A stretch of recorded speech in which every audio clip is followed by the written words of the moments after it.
Oh, what day.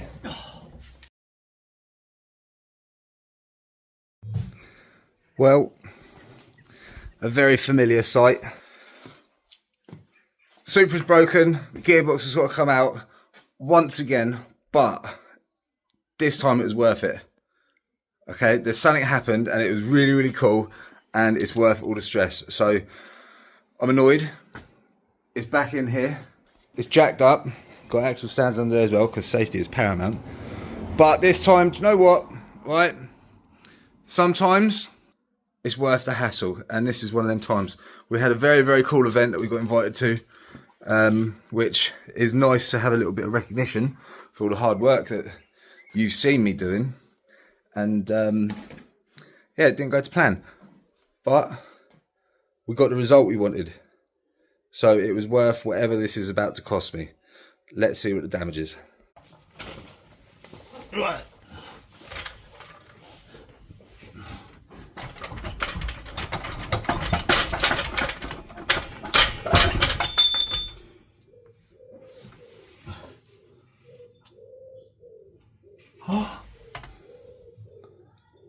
That is not demure.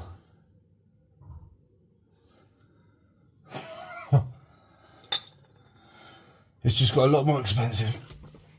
Oh man. Okay, it's time for a bit of surgery. So earlier in the week we got the clutch and gearbox out because of this bit.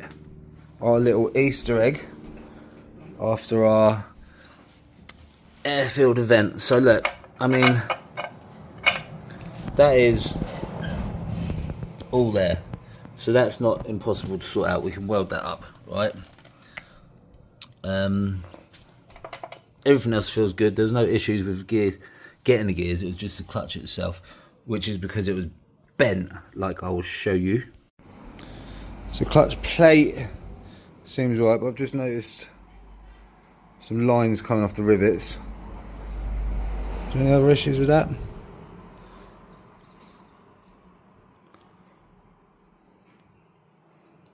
I mean, it looks okay. So that's all good, right? But it was this that was failed. So that's the worst one. That should be pretty much like that. And then, yeah, it's just not great. So there's failed rivets all round it and it's just had a real massive beating. So we've got new clutches and that coming. So that is the adapter plate. That's what we've got to take off. Flywheel looks all good. I will give that a bit of a better look. But I can't see any issues with that. But we're going to get that off and then that'll be our jig for repairing what broke. It is never ending, isn't it? Well, the plot thickens. So after getting that off and getting the plate off, these dowels can go in a couple of different positions, right? So we've got that one there, which will line up with one of these. Sorry, I'm not looking at the camera. That one there, that'll line up with these. But the one that was up here on our broken bit, that fits in there, goes here. Now the issue with that is that the dowel isn't located in anything and holding it solid. So that's probably just been going doof, doof, doof. And it's cracked from the dowel because it hasn't been supported. So maybe the fact that I didn't have enough bolts in it was the issue. Or maybe the fact that this dowel isn't being held by anything is the issue. So we need to reevaluate that. But we're going to get this bolted up onto there, get this bolted up onto it with it, and then that's going to give us our position to get it all welded. Progress is progress, man, even if it is going backwards. So look, try and show you as best I can, but both the dowels are in. That one's in there, that one's in down there. And when the bolts are loose, you've still got that much movement on them dowels, which is crap. So that's why it failed, man. So So there must be different dowel holes to pick up on somewhere, because otherwise that is a big design flaw, and these have been about for years and years and years. So maybe I just put the dowel in the wrong position. That was an expensive mistake, wasn't it? Okay, we've got the cracked gearbox ready to weld, but we've also got all the bolts possible. That hasn't got anywhere to bolt to because there's no thread here. That's where the starter motor goes. But all the other bolts are in place so that we have all the clamping force ready for our next adventure. But we need to get this welded, so we're going to speak to Stuart in a minute. And it cracked literally from there, and it went bing, bing, bing, bing, bing. So as where the gearbox shifted, the dowel smacked onto the edge here, and it just cracked. Long.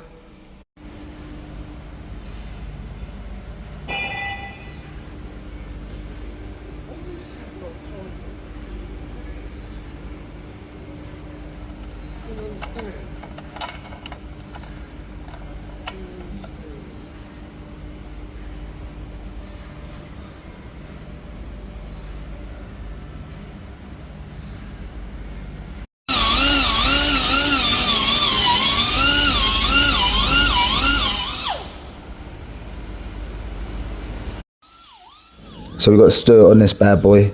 Here's my mate from work who does all my fabrication stuff, and he is very, very good. So it ain't going nowhere, put it that way.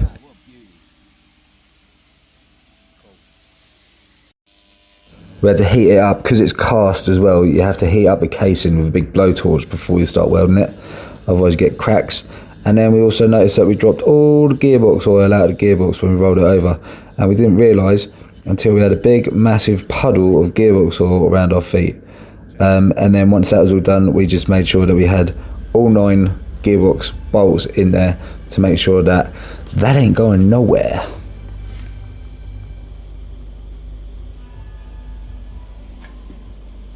So do you know what I love?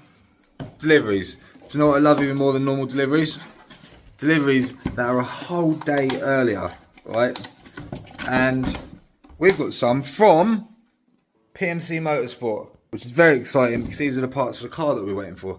So the videos have probably been uploaded all a little bit odd at the minute, and that is mainly because there's been a couple of things that have been happening that I can't put out yet. And in doing so, I broke my car. So really, this is the aftermath of a video that is yet to come. So yeah, the new clutch has arrived and we've upgraded. So the last one was a 4-puck clutch, and this is 1, 2, 3, 4, 5. 5 pucks. Yay! So it should be smoother, hold a little bit more power, and generally get me down the road much faster than AC. Like, I can't even. So let's not delay. Let's just go and put it in the car and get this thing back on the road, because it's been over a week and I miss it very much. So yeah, on top of the fact that the gearbox grenaded itself, we also had to repair the bell housing and upgrade the clutch. But my theory of the dowels was correct, at least. So we know where we need to put it now. We know the position it's got to go in to be held properly, and it was just a very expensive mistake. That will not happen again.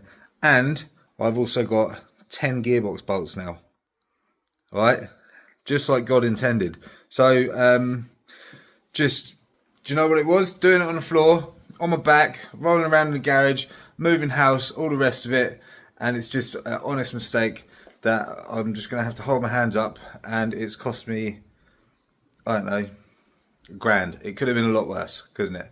So we live and learn, man. We live and learn. But let's get it bolted up, and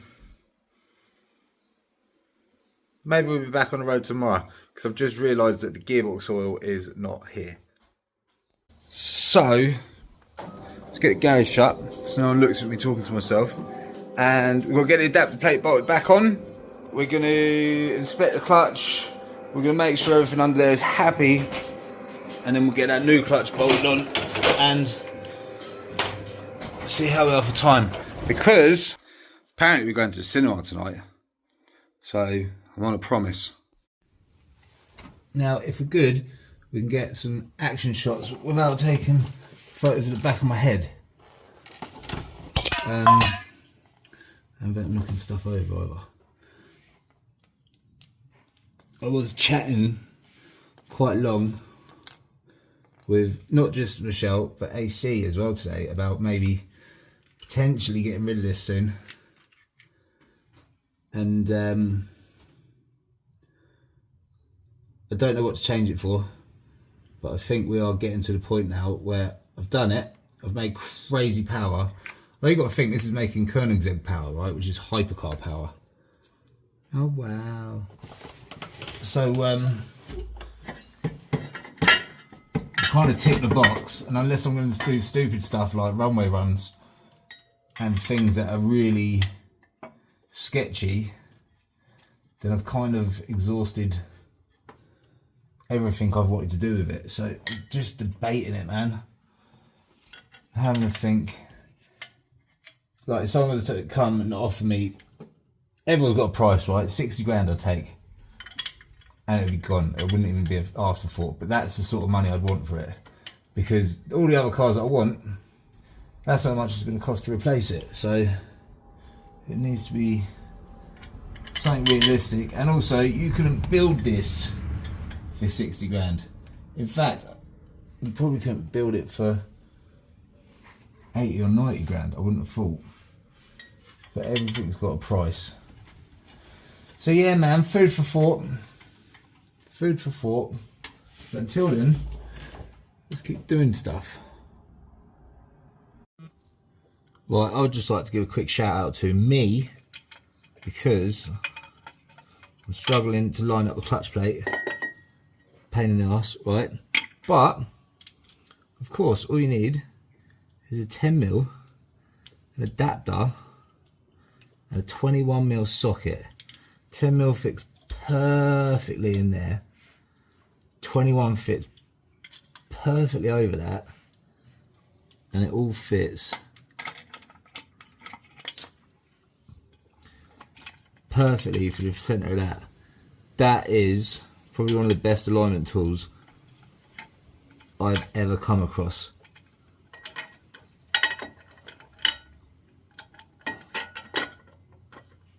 Perf for surf. Look at that, man. That's better than the ones you get in the shop. That's it, back on the road. That was relatively hassle free. We're getting unbelievably quick at that, and it's all for the wrong reasons. But let's just try not to blow it up anymore, yeah? Okay.